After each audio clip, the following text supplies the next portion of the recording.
Okay, thank you everyone. Today, this presentation will cover the homework for part two. It's called Listen, Attend, and Spell and Encoder and Decoder Neural Network. And also we will cover some prerequisites for language modeling, which is related to homework for part one, and also some recap over the last recitation, the attention models. And to be honest, this is all a little bit out of schedule because I know you have already you just started working on homework part three, but now we are giving recitation for homework for part two. But please check later. Okay, so let's get started. Oh, why I can okay. So first let's talk about language modeling. We should cover this way before, but let me introduce this briefly. What is language modeling? Language modeling is very simple. It's just a model that is used to assign a sentence a likelihood. So it's giving a sentence a probability. And the intuition is that sometimes some sentence is more natural to humans or is more human readable for us. Like for example, I saw a cat. It's very natural, common. We can simply but this is more common than cat eye because we rarely see sentences like this. So naturally, the probability of I saw a cat it should be higher than the probability of cat saw cat eye. And what's the application for language modeling? And when you when you Google some questions, when you type the questions, you can see some uh, autocomplete sentences in the drop-down menus, but they are actually generated from the language modeling. And also, when you heard about something very fancy models, NLP models like BERT or GPT-3, they're very good at generation task. Actually, they are somehow a form of language modeling. They are modeling sentences. And what's the mathematical formulation? It's just model the joint distribution for a sentence. So the joint distribution of a sentence is just the product of the individual for each individual words. The probability of the each individual words is actually determined by the previous words. So for example, here, the probability of word five is dependent on probability of word one to four, but somehow we can make simpler assumptions to simplify this equation. For example, if we're using unigram model, we will assume the probability of the current word only depends on the previous word. We only look one step ahead. Um, the the formula will be simplified, and also it's a case for bigram models. How is this related to recurrent neural network? So record that for RNN, we have RNN is capable of several tasks. The this task, the magnitude one task, is actually used for language modeling. And intuitively, the input is a sentence, is previous words, and the output is only one probability distribution over over your vocabulary. And let's do some recap on the attention. I think in the last recitation, Jingwei and Barrett has already covered lots of content for attention. And here I will just do some recap. Okay, why do we introduce attention here? So in a very normal encoder and decoder, uh,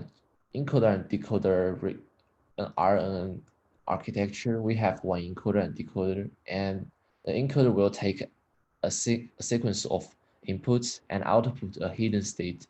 The hidden state could somehow be modeled, could be viewed as a condensed feature representation of this sentence. So consider we have word to vec, which represents the words in a vector, but also we have some sentence to vec or sequence to vec. We condense the sentence or a sequence input into like 128 numbers vectors. So encoder, this is what encoder does. And after you get this embedding, you feed this condensed feature representation into the decoder. Decoder is responsible for generating some meaningful sequences of output. That's the general architecture for encoder and decoder neural network.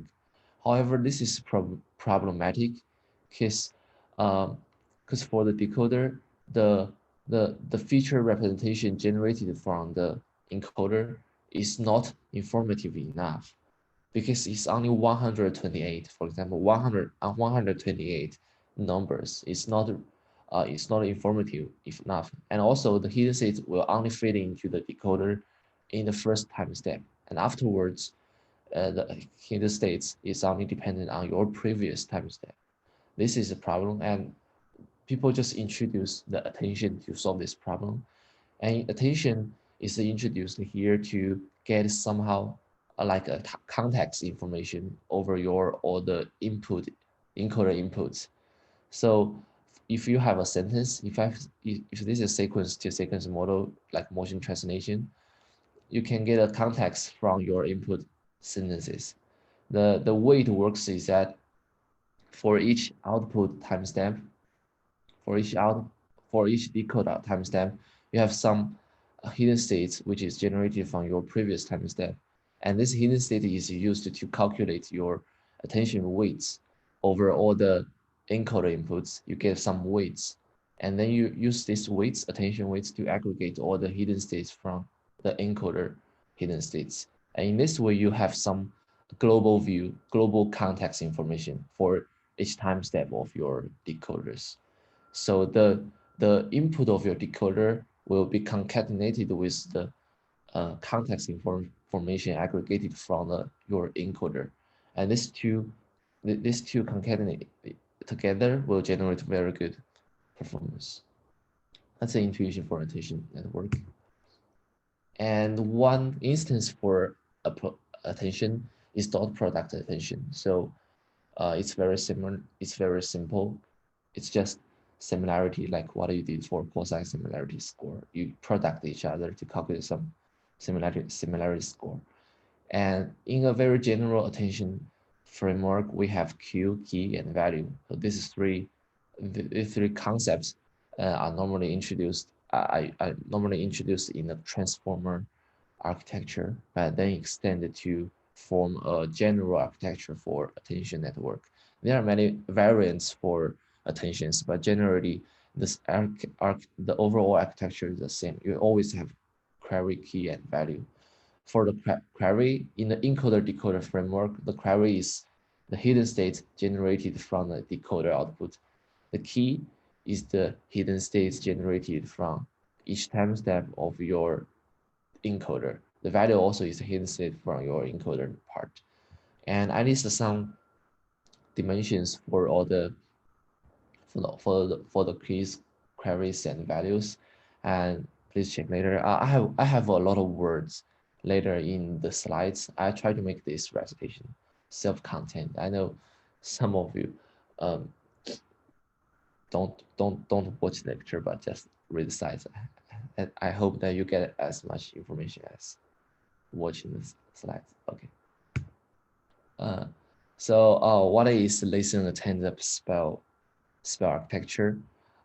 This is an encoder decoder framework that is designed especially for speech recognition.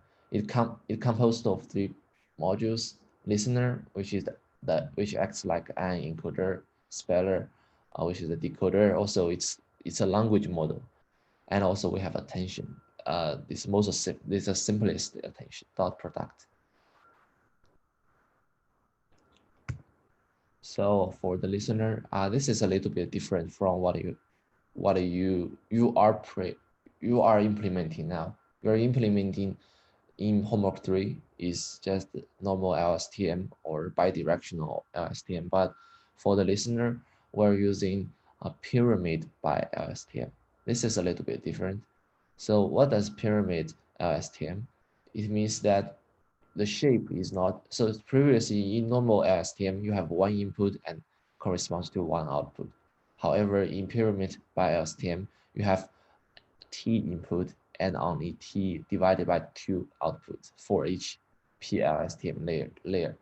The way it works is that it will concatenate pairs of inputs over your frequency dimensions. For example, if your input data is batch, time, and dimension, BTD, and then your output after concatenation, your output should be should be B T divided by 2 and D multiplied 2. And in the original paper, they use 3 stacked BLSTM. So this means that your time resolution will be decreased by 8 times. And also they have a normal BLSTM at the first layer. Why do we introduce this?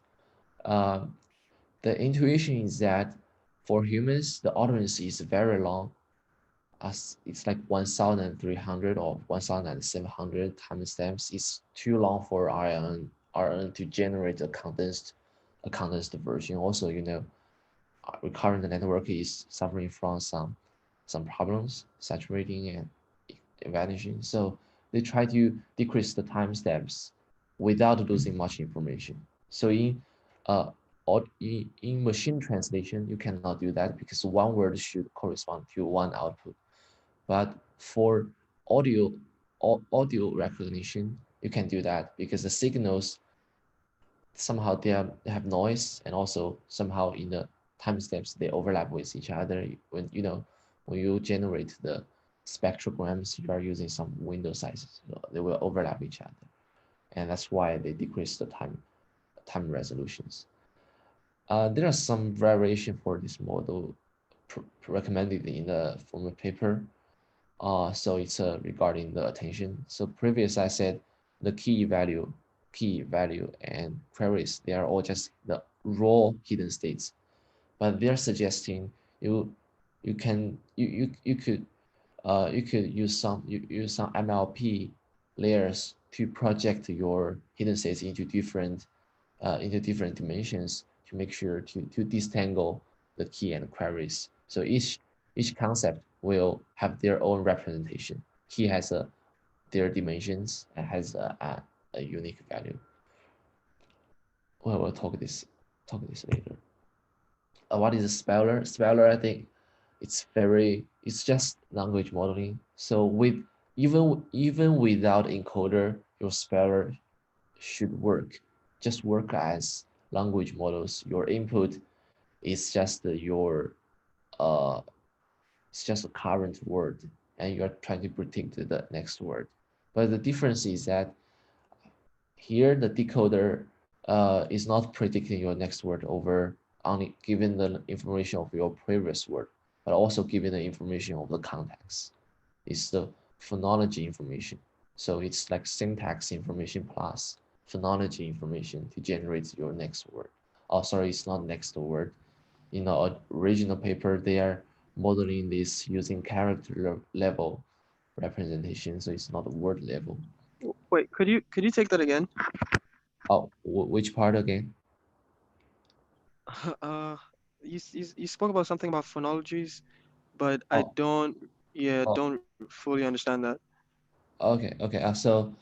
Um, so in signal processing, in the audio recognition or speech recognition, your encoder is modeling the phonemes, right? The Right. phoneme, the signals. So somehow using attention, your decoder will receive this global context for all your encoder inputs, and they are concatenated into a small vector, the context vector. You can view this context vector as some information about phonology. So it's about how you should so uh, the pronunciation for this part for this word is something like this. Okay. And also you have another input, which is your current input character. It's a Right. current, Right. yeah, and that is the syntax information. You're trying to use language modeling to generate meaningful sentences. So this meaningful sentences is not only meaningful for in syntax way, but also in phonology way. Yeah. Okay. Okay. Okay. I Let's. understand. Thank you. Okay. Also, this language modeling is trained to use cross entropy. You're just predicting your next vocabulary over all the character vocabularies. And there's no alignment issue like you have in homework 3, which you are using CTC loss to deal with the alignment issue, but now it's not. There's no alignment issue. It's one to one alignment.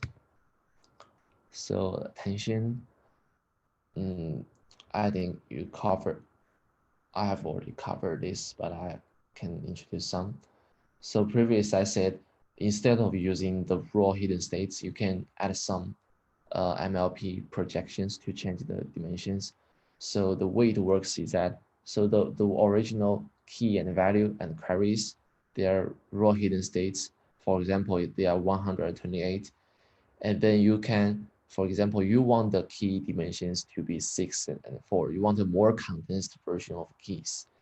So you add a 108 by 64 matrix, a linear transformation to to project the key and queries into a lower dimension vectors.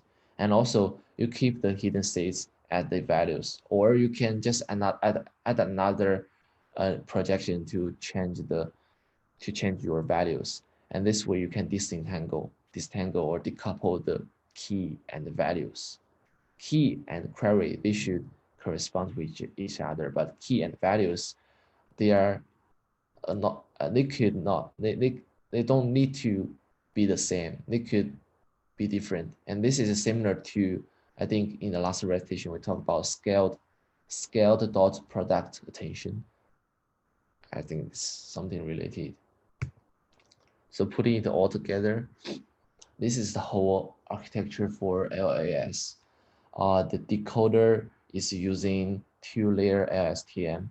So it's a language modeling use two-layer LSTM. It's not bidirectional because this is language modeling. You are modeling the language in one sequence, not the other way around.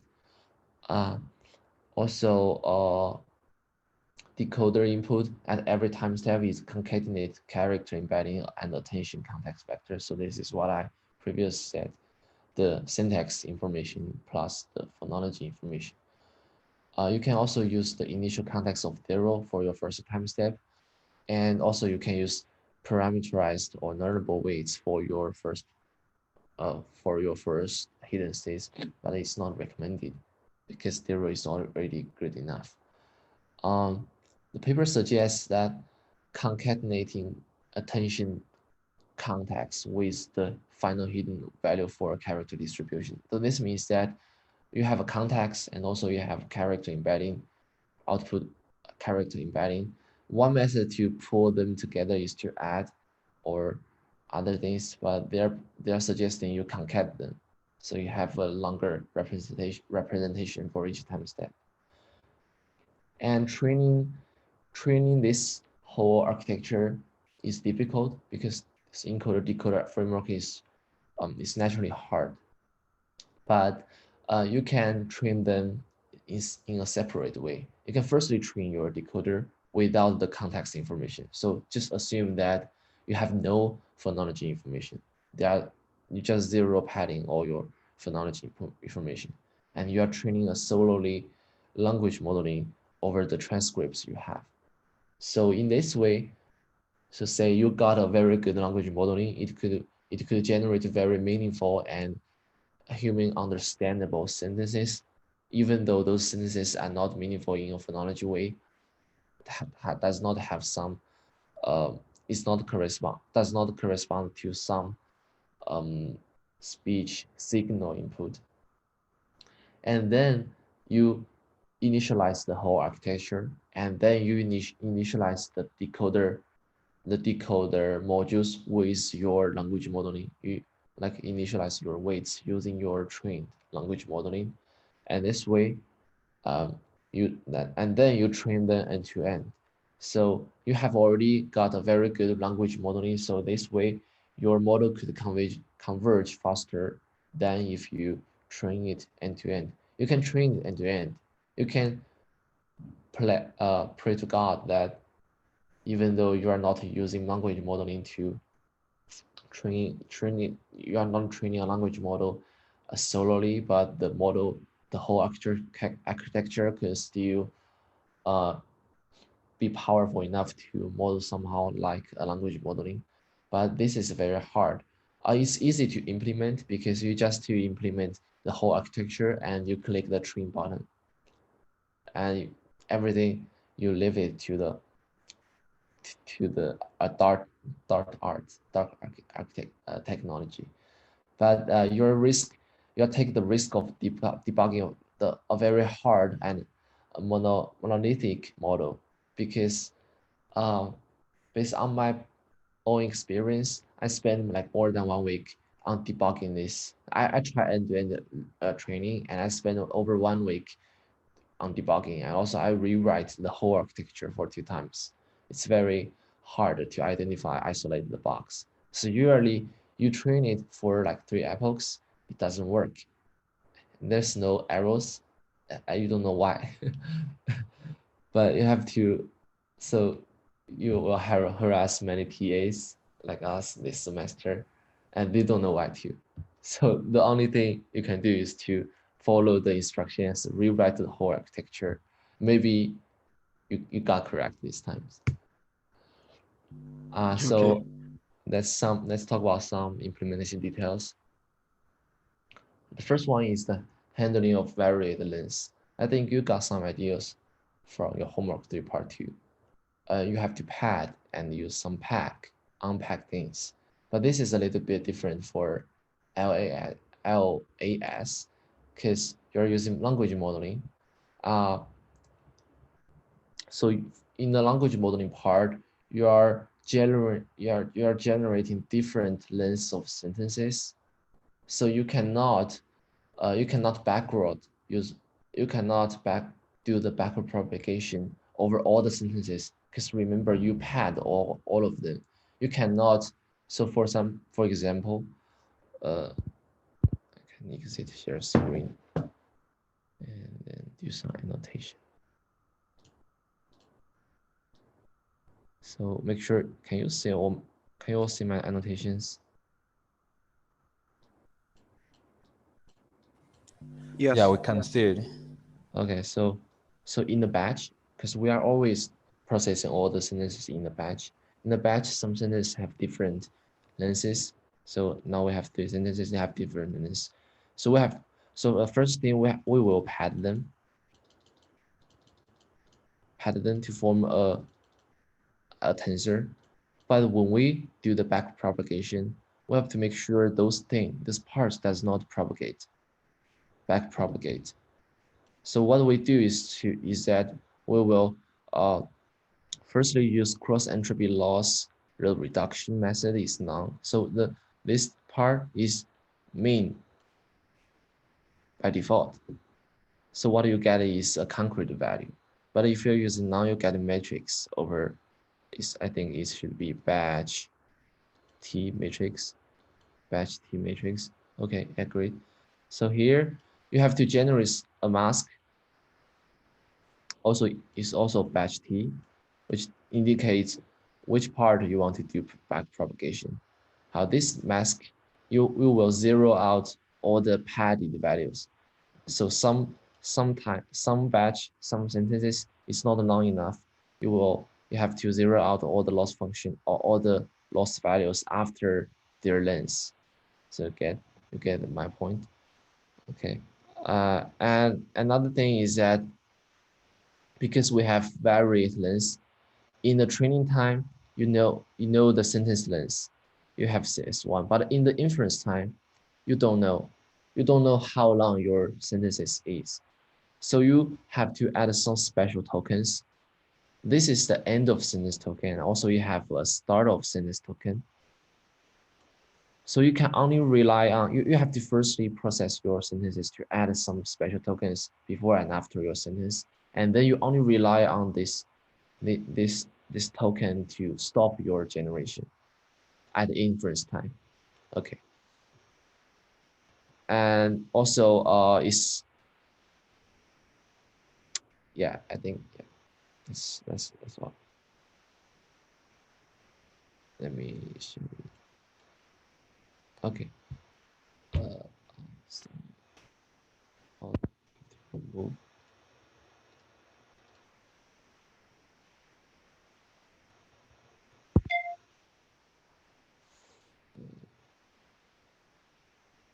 Okay. LSTM cell. So in homocratic part 2, you're using LSTM as a whole architecture. The PyTorch modules already does the for loop in the inner for loop for you. But in the language modeling part, in the decode part, you cannot use that. You have to manually use the for loop to generate each character. So that's why you are using LSTM cell, which is the unit for the LSTM architecture. I have some words here, but you can check later. I think it's quite simple for you. So other two important part. The first thing is teacher forcing. So the training of the decoder part is very hard because uh, you are using your predicted value as your input value. I better draw some things.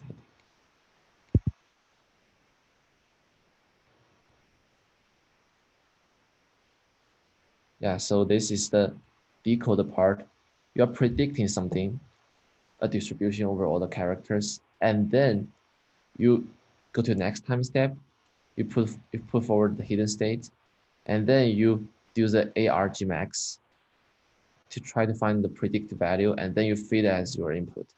This is how your decoder works normally, but this is problematic because if you predict one character wrong, it's impossible for your decoder network to generate a good sentences. It will diverge from your ground truth very much. And the way we encounter this problem is introduce teacher forcing. So the idea is that instead of feeding your predict value into your next time step, you're you're feeding the ground truth.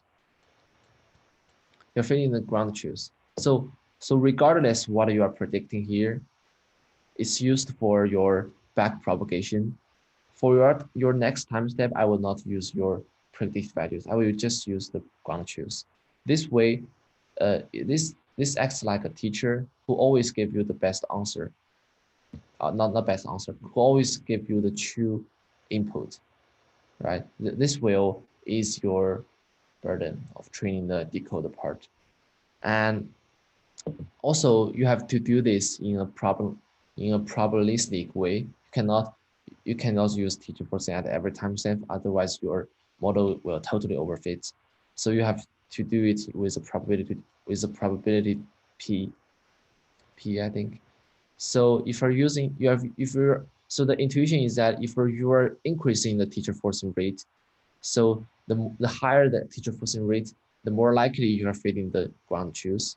So it's your model will focus more on the syntactic information because you don't need your model does not need to the you address the syntactic generating a very meaningful sentences because you are always given the you are always provided with the ground truth. So your model will instead focus on the context part and model very syntax. Sorry, I think I increased reinforcement rate, more focus on syntactic information. I think it's vice versa. Sorry, I think you have to change this. I will modify the slides. Yeah, swap this. Yeah, more higher teacher forcing rate, more likely you replace the predicted character with the ground truth and more focus on the phonology information because it's like I'm a teacher. I take the burden for you to give you to predict value. You don't need to worry about predicting the correct value. You just need to worry about uh, take advantage of the context information and try to predict some phonologically meaningful sentences. That's the intuition. And also we have sampling. So in this time step, So you are using, I was saying using argmax. This is actually greedy method to sample the correct answer. However, this is suboptimal because it's too deterministic. So the better way is to add some noises, to add some randomness during the prediction. So that's why we introduce gumbo noise. So in implementation, it's very simple. You just use torch and functional dot gumbo softmax. But for more mathematical proof, please check this HTML. It's very helpful. Okay, I think drawing is great. Okay, inference. So at inference time, basically you have three methods. The first one is greedy. So greedy is just you, mm, drawing. Greedy is that just every time step you predict the most probable characters. This greedy. And beam search, I think you cover, you know this in for homework 3 part 2, but it's a little bit different from in homework 4. So how it works is that you start from the start of sentence token, you predict k values, and then you predict the best k values at time t1. This is time t1. Sorry, t1 here, w1, w1. And then you, after you finish in the first layer, you like do a BFS search. You project it to the second layer, predict for your previous keyword, and predict more the second words, and then you only keep the first K. Sorry, bad drawing, but I think you get my idea. This is very tricky to, uh, this is very tricky to implement, but it's guaranteed to have the best performance. Okay, and another method is random search. This is trivial. It's very easy to implement, but it's as powerful as the beam search. The only drawback is that it's much slower. It's much slower unless you implement in a very parallel, effective way. The idea is that you just do random sampling. So instead of here greedy method, instead of using argmax, you just random drawing using random to draw a character out of this distribution, random sampling. And for each sample, you like sample 100 times. For each time, you aggregate the likelihood. So for each time you're generating a sentence, the sentences has a likelihood. Likelihood is just the product of all the individual probabilities. And you get a likelihood, you normalize it by the length so that your prediction will not bias toward the shorter sentences. You normalize it by the length, and you pick the largest one that with you pick the sentences with the largest likelihood. That's how it works. And it's trivial to implement. You just do the forward loop and keep track of all the likelihood and choose the best one. So utilities.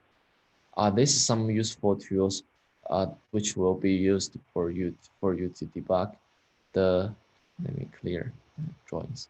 So the first one is plotting the attention weights. So here, this is sample plot. This domain y-axis corresponds to the, I think it should be output, the decoder time. This dimension is the encoder time. So the white dot, you can see they are one. In the extremist way, they're one, and all the rest of they're zeros. So this means that so it's like it's optimal. What you are expected to see is something like this. It's a diagonal. It's a diagonal. This means that at this decoder output, they are putting more focus on your corresponding input. This is meaningful. This is reasonable, right? You are you have a sequence of signals, and when you are predicting the character level characters for this part, you only focus on this subpart. And that's the intuition. That's why you are expected to see a diagonal for your attention weights feature map. And another method is plotting the gradient flow. So you're using RNN, right? It's highly likely that you will got exploding gradients or vanishing gradients. So you have to make sure you are using some correct method. Make sure you don't have bugs on this. So that's why for RNN, I always recommend to use gradient clipping to make sure your gradients are within a range. And that's yeah, I think binary. Oh, okay, this one. Yeah, this is tricky because so previously I said something about masking your loss function, and also this is also true for your attention map because your attention matrix, uh, they are also padded. They're also padded. Their dimension is B T encoder and T decoder. So these are all max value. They're padded. You have to make sure your value for those padding part should be zero. It's guaranteed to be zero. You have to zero out those parts. As for your attention weights, yeah, I think that's all for my part. The zero part. I think Sammy will introduce the code for you. Are you taking over? Yes, yes, I'm taking over.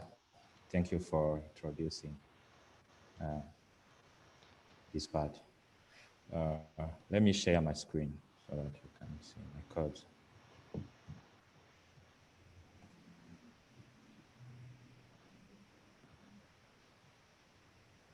Can you see my screen?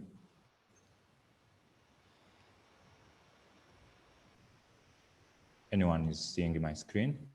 Yeah, All we right. see it. Okay. So today we are going to go through the code. We are not going to use like notebook like we used to see in recitation. We are not going to learn to run these codes because actually we are releasing this code. We are just giving you these codes, and you will have to implement uh, the rest of the code. So it's not uh, like it's not final, and you will have to understand what the codes are doing, and you will have to implement your parts according to your implementation. So it has different implementation. This is why we are going through the code today. So we have different files, I mean modules. We have data loader, and we have models. Actually, in model, it's where we implement our attention, we implement our encoder and the decoder, our listen and spell. And we also have our BP LSTM and attention. So let's start with data loader. Data loader is just loading the data, literally. And you will be given training. You will be given data and transcripts. So you will have to implement this transformer letter to index. Actually, it will be taking the transcript, and it will be taking also the letter list. Uh, the letter list is here in main. You can see it here. So it's a list of letters that you will be using.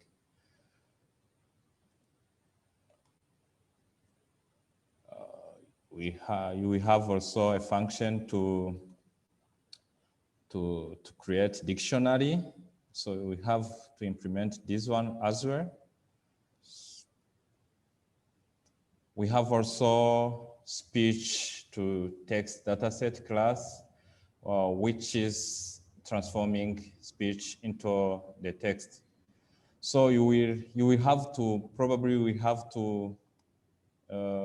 implement to modify this get item according to the way you implement the correct train and correct test functions.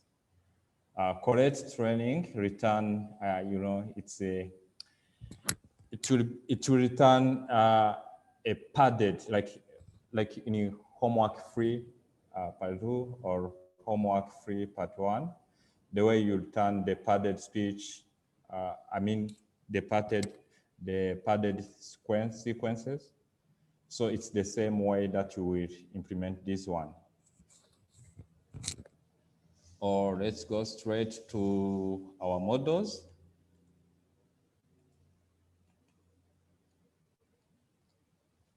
So basically, let's start with encoder.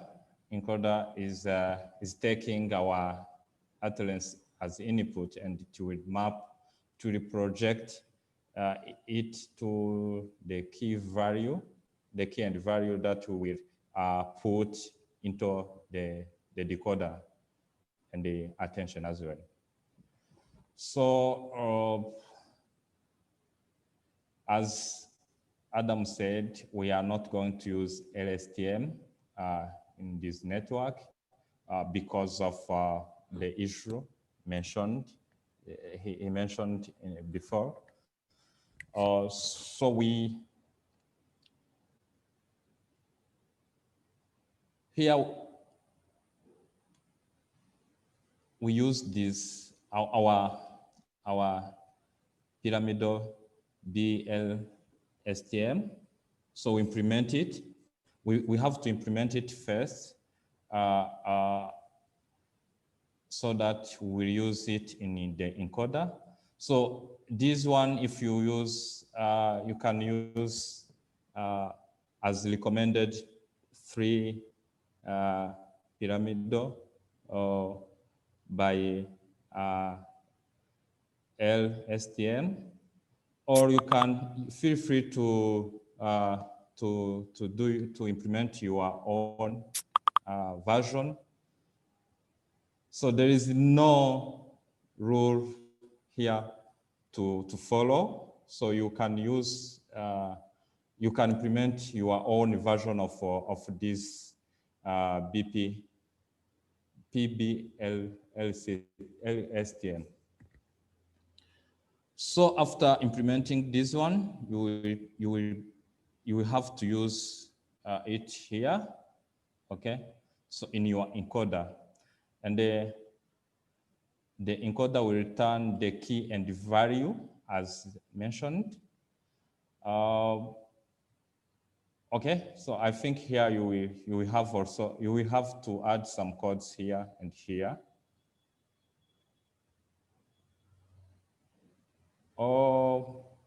Before we go to decoder, let's see the attention class. So the attention class is calculated using the key value from the encoder and also the query from the input. So in this attention, you have to basically implement this function. You have to get the image and you have to get the attention and the context. So you have to get the context as the output. And here, basically we do the BMM. Most of, I think you did the BMM in last recitation. If you didn't understand it, you can see the documentation. It is so straightforward.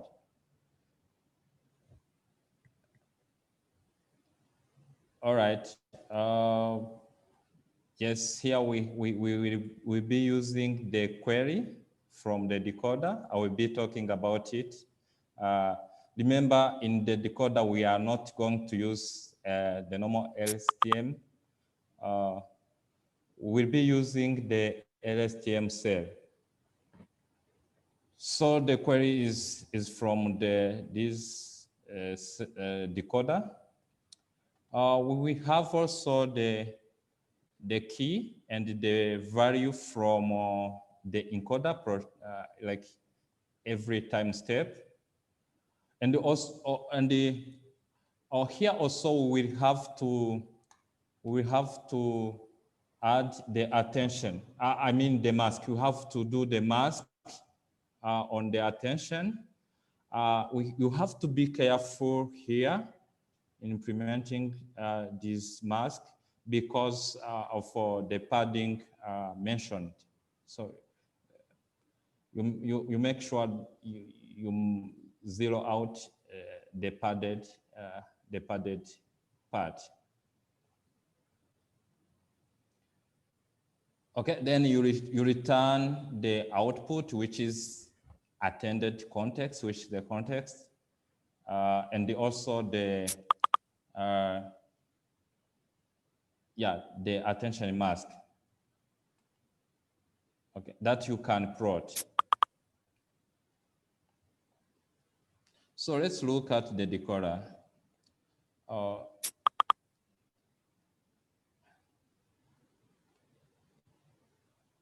Okay, so the decoder, remember the output from the encoder are fed into the output of encoder are fed into the decoder. So first of all,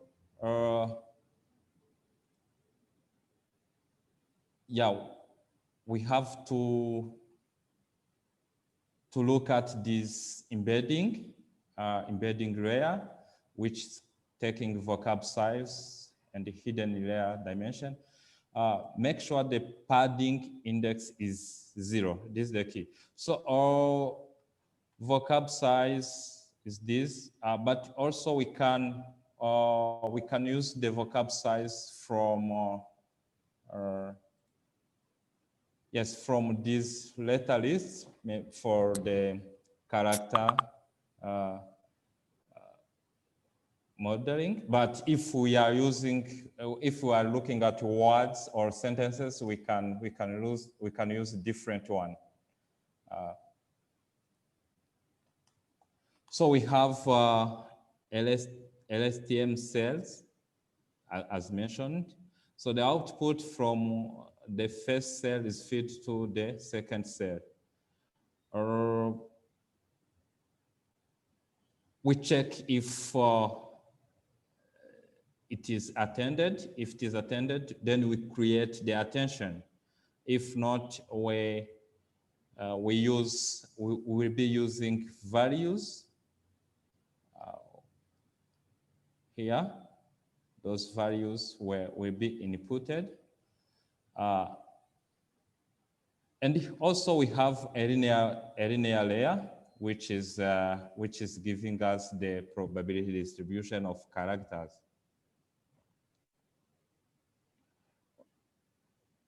Forward pass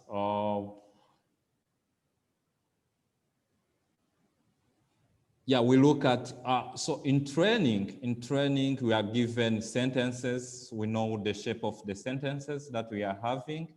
We can loop over the sentence length. But if we are not, if we are not in training, we can use the max length of 250 characters as Adam recommended that we can use from 200 to 300. So we choose 250. Predictions, we start with an empty prediction, but we are going to load the prediction into this array, this list. At the beginning, hidden state, we have no hidden state. Hidden state is none. Yes, here is where we loop through the sentence and we implement the gamble noise or the teacher forcing techniques. Note that if the attention is true, here if it is attended, so we replace the value to the uh, uh, to the to the context, to the attention that we get from the above. Uh,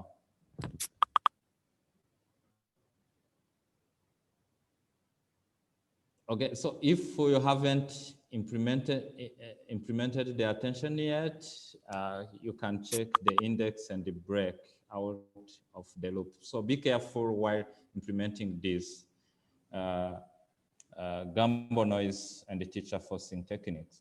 So basically, we get the embeddings and we concatenate. We have the input from previous LSTM is fed to the next, to the second, to the second LSTM. We get the hidden states, we compute with the attention from the output of second LSTM cell. And then we populate, we append the prediction, we get the prediction, and we return the prediction.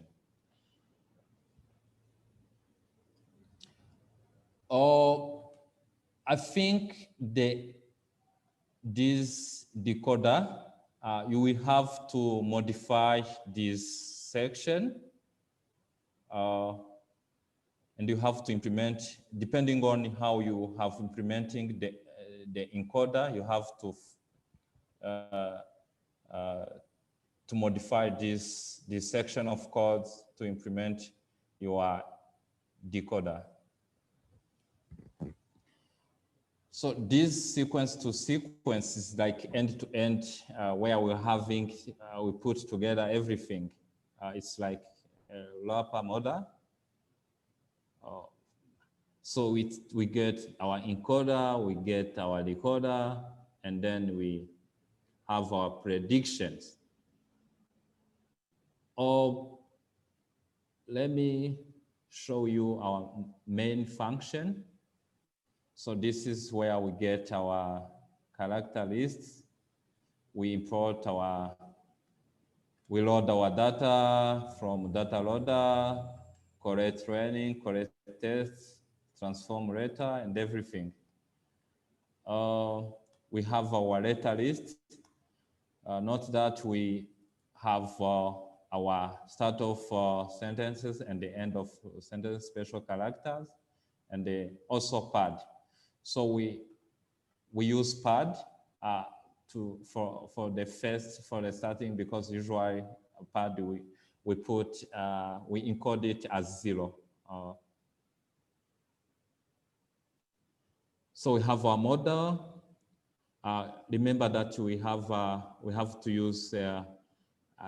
This is what Adam was saying, that we have to use the reduction to be none for our cross entropy loss.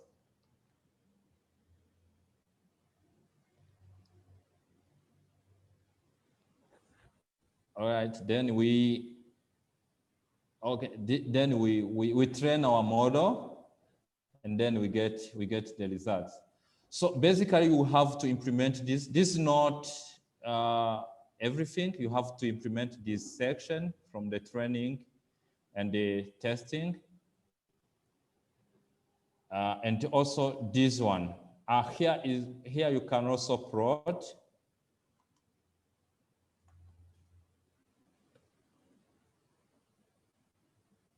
Or there are some utility function that we didn't give you, we didn't put in this recitation, but we'll provide them for plotting weight and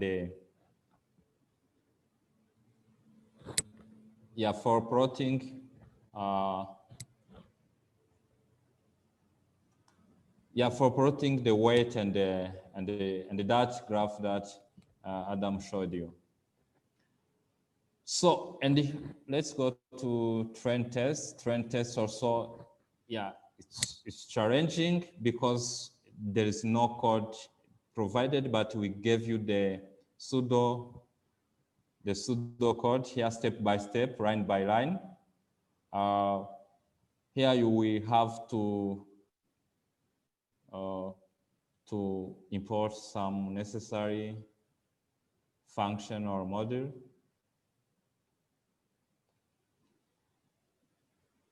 You iterate for your loader, use autograd and everything. So I think those steps are straightforward. It's well documented, and I think you can you implement it. And I think in the next recitation, when the homework 4 will be released, I think we go back to those steps and they clear out if there are things that are missing. So I think, yep, that is it. I think my recommendation is to, even if you are not yet done with homework 3, if this homework 4 is released, maybe you can start as early as possible because it's the most challenging homework that you have. Yeah. Is there any question? Yes, I recommend start as early as possible. So yeah, recall that I rewrite the whole architecture for 2 times. Yeah. After you finish, I will stop recording. All right.